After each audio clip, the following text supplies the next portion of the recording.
ما ته د هغه لور را یادېږي چې د هغه سر ته ولاړ د ماشومه دې ظالم خره دغه لور زړه ته هم نه کتل. او زه د امارت اسلامي مشرانو ته یم چې که نورې سم نه یي د دغه وړۍ ککۍ د دې وړۍ ماشومې د هغې زړه ته لږ وګورئ. دا قاتل راولي د هغې په مخ کې قصاص کې سزا ولا ورکړه چې د نور ټولو خلکو دپاره عبرت شي چې امن او امان په ملک راشي.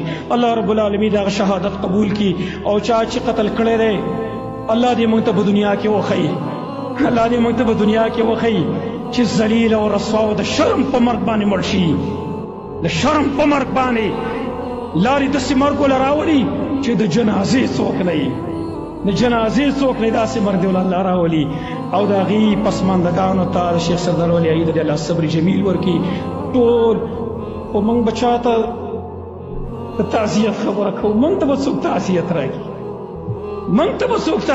راکړي؟ نن خو هر زړه دردمند دی، یو بل له به تسلي ورکوو نو یو بل له به تعزیت ورکوو. الله دې زموږ په حال باندې رحم وکړي او الله دې د علماء حفاظت وکړي. اقول قولي هذا واستغفر الله لي ولكم ولسائر